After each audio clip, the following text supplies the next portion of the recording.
তাহলে আবহবিদ্যা কথাটি প্রথম ব্যবহার করেন অ্যারিস্টটল। বায়ুমণ্ডলের প্রায় 97% উপাদান ভূপৃষ্ঠ থেকে 29 কিলোমিটার মধ্যে অবস্থিত। বায়ুমণ্ডলে একটি গুরুত্বপূর্ণ নিষ্ক্রিয় গ্যাসের নাম হলো হিলিয়াম।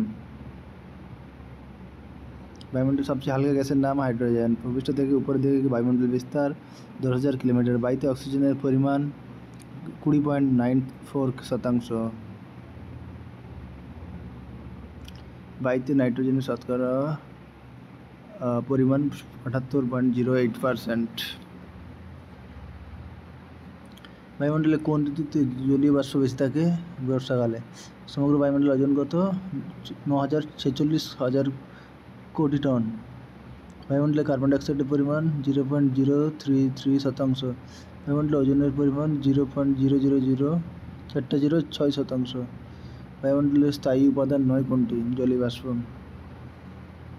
বায়ুমণ্ডল কী ধরনের পদার্থ? মিশ্র পদার্থ। বায়ুমণ্ডলের প্রধান গ্যাসীয় উপাদান নাইট্রোজেন। হাইড্রোজেন গ্যাসের ঊর্ধ্বসীমা ভূপৃষ্ঠ থেকে কত কিলোমিটার? 1100 কিলোমিটার। নিচের কোনটি বায়ুমণ্ডলের কঠিন উপাদান? লবণ কণা। বায়ুমণ্ডলে নাইট্রোজেন অক্সিজেন অনুপাত 4:1।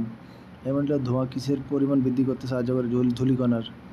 বায়ুমণ্ডল কত কিলোমিটারের মধ্যে 90% জলীয় বাষ্প অবস্থান করে? 6 কিলোমিটার।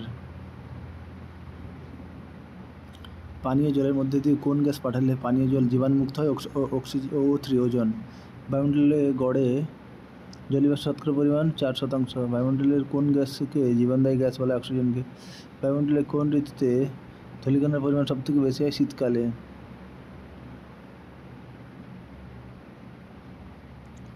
বায়ুমণ্ডলে কোন উপাদানের জন্য আকাশকে নীল দেখায়? ধূলিকণা। আকাশের আসল রং কি? কালো। নিচের কোন উপগ্রহে বায়ুমণ্ডল নেই? চাঁদে। মঙ্গল গ্রহের বায়ুমণ্ডলে কোন গ্যাসের পরিমাণ বেশি? Carbon dioxide.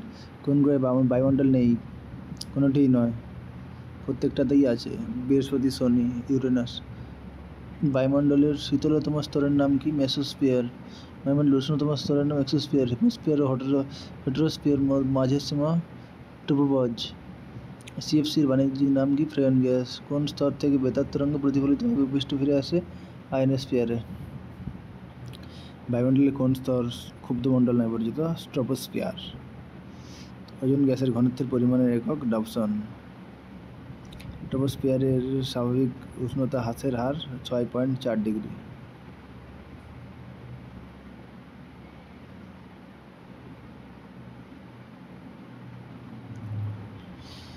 ওকে, ওজোন গ্যাসের পরিমাণ জয়